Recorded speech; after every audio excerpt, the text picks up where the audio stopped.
Assalamualaikum warahmatullahi wabarakatuh.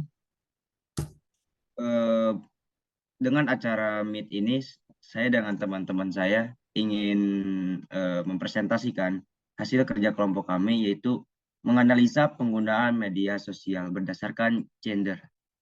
Nah, untuk alat yang kita gunain itu yaitu Rapid Miner.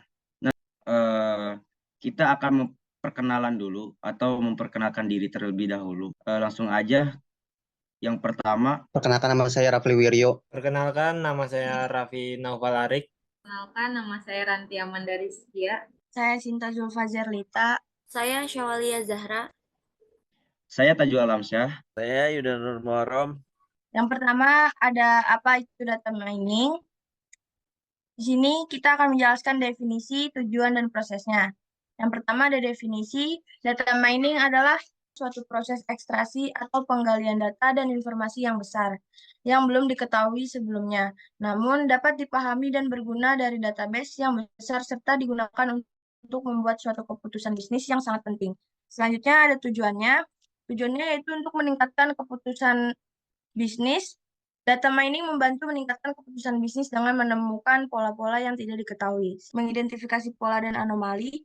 Data mining mengidentifikasi fakta-fakta atau kesimpulan-kesimpulan yang disarankan berdasarkan penyaringan melalui data untuk menjelajahi pola-pola atau anomali-anomali data. Berikutnya ada proses data mining. Yang pertama, pengumpulan data manual. Yang kedua, memahami data. Yang ketiga, menyiapkan data. Yang keempat, pembuatan data. Yang kelima, mengevaluasi. Yang keenam, mengembangkan. Yang kedua ada proses KDD, proses pengumpulan data. A. Mencari data pada website Kaggle. B. Setelah mendapat data tersebut dalam bentuk CSV, diubah ke Excel. Selanjutnya, data tersebut ditambahkan ke dalam Rapid Miner. C. Menggunakan teknik data mining seperti analisis clustering, analisis asosiasi, atau klasifikasi untuk mengekstraksi pola atau informasi yang dapat mengidentifikasi preferensi atau kecenderungan lebih banyak laki-laki atau perempuan. D. Mengevaluasi hasil analisis data mining untuk memastikan keakuratannya dan relevansinya dengan tujuan analisis preferensi gender. E. Menerapkan pengetahuan yang ditemukan dari analisis data mining untuk mengoptimalkan strategi pemasaran, konten, atau interaksi dalam media sosial yang lebih sesuai dengan preferensi gender yang diidentifikasi. Selanjutnya ada tipe data mining yang digunakan dalam menganalisis ini itu yaitu klasifikasi dalam konteks analisis media sosial dengan tujuan mengetahui preferensi lebih banyak laki-laki atau perempuan adalah teknik data mining yang digunakan untuk memprediksi kategori atau label dari data berdasarkan fitur-fitur yang ada. Dalam hal ini, klasifikasi dapat digunakan untuk memprediksi apakah seorang pengguna media sosial adalah laki-laki atau perempuan berdasarkan perilaku preferensi konten. Dengan menerapkan teknik klasifikasi dalam analisis media sosial, dapat memungkinkan untuk mengidentifikasi pola-pola yang berkaitan dengan gender pengguna dan mengoptimalkan strategi pemasaran serta konten yang lebih sesuai dengan preferensi masing-masing kelompok gender. Teknik data mining, decision tree. Decision tree adalah model prediktif dalam bentuk struktur pohon atau diagram yang menggambarkan potongan-potongan keputusan dan konsekuensinya. Penerapan decision tree dalam analisis media sosial memungkinkan organisasi untuk mendapatkan wawasan yang berharga tentang perilaku pengguna dan mengoptimalkan strategi mereka dalam berinteraksi dengan audiens secara lebih efektif. Dengan memanfaatkan teknik ini, data yang tersedia di media sosial dapat diubah menjadi pengetahuan yang actionable untuk meningkatkan engagement, merancang kampanye yang lebih efisien, dan meningkatkan pengalaman pengguna secara keseluruhan. Lalu di sini ada langkah-langkahnya. Yang pertama, pengumpulan dan persiapan data, yaitu kumpulkan dan bersihkan data dari platform media sosial. Yang kedua, ada pilih atribut dan target. Tentukan atribut yang relevan dan didefinisikan variabel target, misalnya viral atau tidak. Yang ketiga, membangun decision tree. Gunakan algoritma decision tree untuk membagi data berdasarkan atribut yang paling informatif. Yang keempat, ada evaluasi model.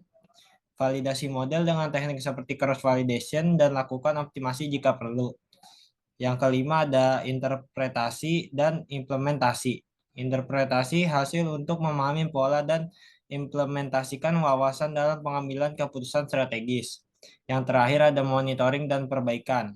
Pantau kinerja model secara berkala dan perbarui sesuai dengan perubahan dalam data dan tren media sosial. Di sini ada praktek algoritma. Kemudian di gambar ini ada tabelnya. Di atas ada, di urutan paling atas ada row number, gender, country, user ID, name, TOB, interest, dan city. Di sini nomor 1 sampai 100.000. Kemudian female sampai 3 itu ada male. Kemudian country negaranya ini Indonesia, Libya, Jordan, Italia, dan seterusnya. User ID-nya 1, 2, 3, dan seterusnya. Nama user ID-nya ada Jesse, Stacy, Katarina, dan seterusnya. Kemudian di OB Oktober 15, 1958, dan seterusnya. Terus kemudian interestnya movie, gaming, DIY and crafting, dan seterusnya. City, Sibolga, dan seterusnya. Jadi untuk tadi yang dibacakan oleh rekan saya itu data yang akan diolah sama kita. Nah, datanya itu berupa sosial media, yaitu ibarat kita mau menganalisa data dari si gender itu. Jadi si gender itu yang mau kita analisis. Jadi analisis yang dijadiin labelnya itu si analisis gendernya. Jadi di sini ada sebuah data. Nah, jadi datanya itu kita masukkan ke bagian decision tree-nya atau algoritma dari decision tree. Nah, dari data ditarik ke bagian apa itu?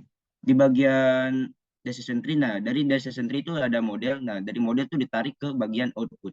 Maka hasilnya akan seperti, nah, untuk hasilnya seperti ini. Untuk hasil dari decision tree-nya ada sebuah pohon keputusan, yang dimana pohon keputusannya itu ada berupa user, terus sama gender.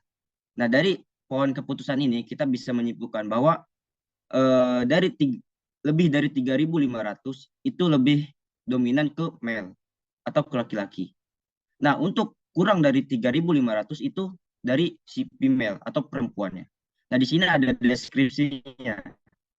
Untuk user ID yang lebih dari 3.500 dari laki-laki, itu untuk female-nya itu ada 49.928. Dan untuk male-nya ada 50.069. Nah, untuk dari user ID yang kurang dari 3.500, untuk female, untuk perempuan, female-nya itu cuma 3 dan male-nya itu 0. Jadi kita bisa menyimpulkan bahwasanya yang lebih dominan itu, yang lebih banyak itu dari si male, dari si laki-laki. Nah, karena female-nya aja 49.000 dan untuk male-nya 50.000. Nah, seperti itu. Nah, di sini ada proses apply modelnya ya. Maksudnya kan tadi udah kita sambungin ke decision tree. Nah, sekarang kita sambungin ke apply model untuk datanya. Nah, jadi dari decision tree untuk modelnya itu ditarik ke model lagi. Nah, dari example-nya itu kita tarik ke unable. Nah, dari labelnya nanti kita dapat hasilnya seperti ini. Untuk hasilnya itu seperti ini yang di bagian ini untuk example apply modelnya. Nah, untuk example-nya itu dari gendernya ada seperti ini. Untuk female-nya ada 3, terus ada male lagi, ada female, male, dan seterusnya. Nah, untuk prediksinya itu tabel yang sama, maksudnya gender yang sama untuk prediksinya. Untuk female ada 3,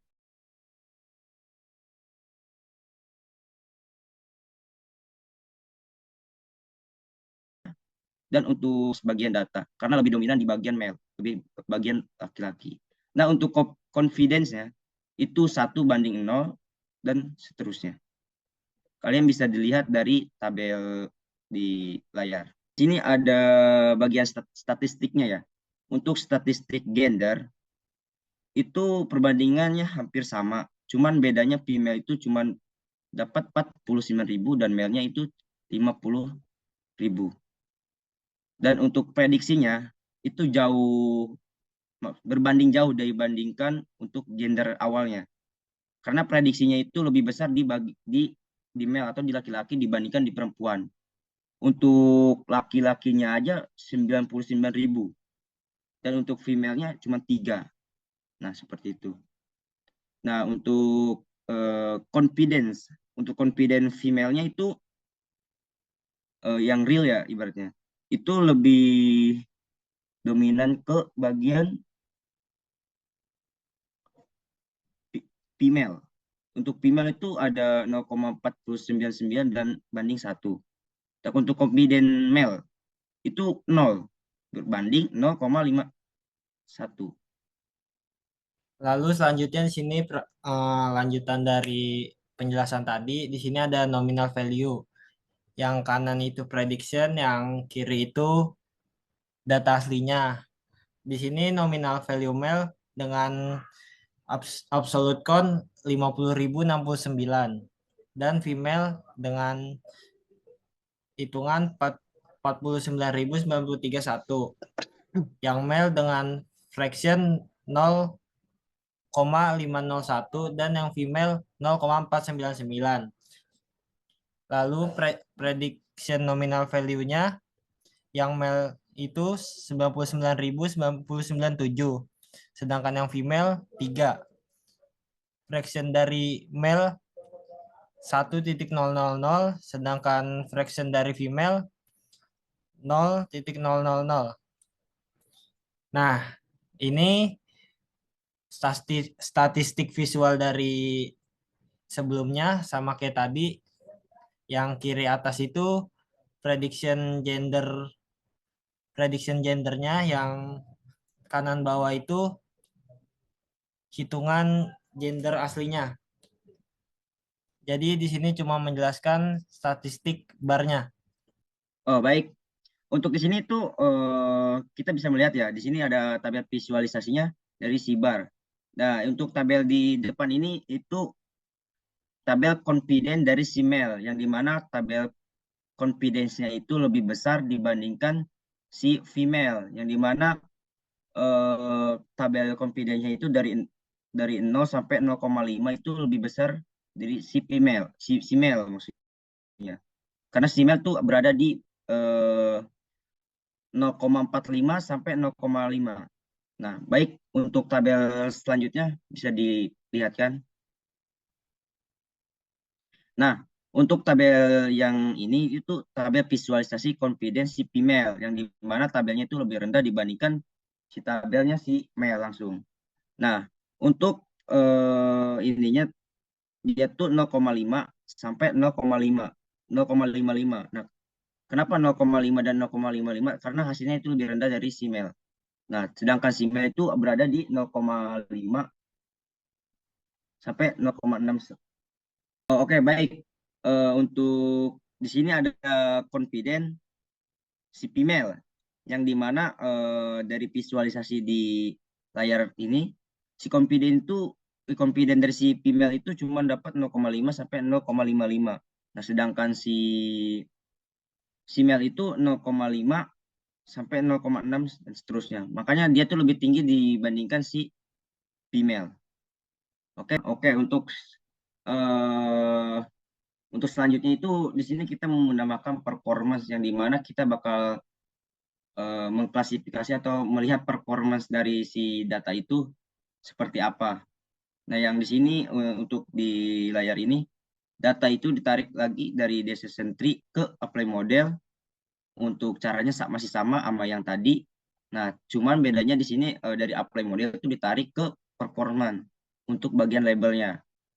Nah, untuk bentuk datanya itu seperti ini. Di sini kita bisa lihat untuk akurasinya itu 50,07% untuk prediksi akurasinya. Yang dimana itu prediksi dari si female yang true terhadap perempuan itu cuma dapatnya 3. Nah, sedangkan prediksi si male untuk true terhadap perempuan itu dapat 49.928. Nah, untuk prediksi true kepada si laki-laki cuma 0. Nah, untuk prediksi si male yang true kepada si laki-laki itu 50.069. Nah, jadi dari prediksi si female sama prediksi si male itu lebih besar di si prediksi si male untuk yang true. Maka di sini kita dapat melihat kelas precisionnya itu dari si prediksi female itu 100%. Nah, untuk si prediksi si male itu dapat 50,07% untuk akurasinya untuk diprediksi si laki-laki. Nah, untuk kelas rekalnya itu cuma dapat 0,1% di true female. Dan untuk di true male itu cuma 100%. Jadi performance vektornya untuk akurasinya itu sebesar 50,07% dengan confusion matrix-nya itu yang bernilai itu untuk female ke female-nya itu sebesar 3 dan female ke male-nya itu 0.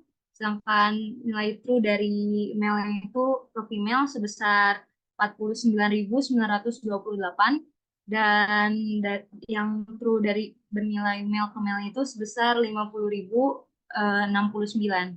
Jadi kesimpulannya itu si performance vektornya itu ya akurasinya 50,07% dan yang penggunaan media sosial yang terbanyaknya itu dari Simel. Jadi untuk kesimpulan yang kita dapatkan dari hasil analisa sosial media atau pengguna sosial media, untuk yang lebih banyak itu dari si laki-laki daripada si perempuan. Cuman perbandingannya itu cuman lebih sedikit doang di si bagian si perempuannya. Nah, untuk si perempuan itu kita bisa lihat cuman 49.920 dan untuk si laki-lakinya itu 50.069 untuk true-nya.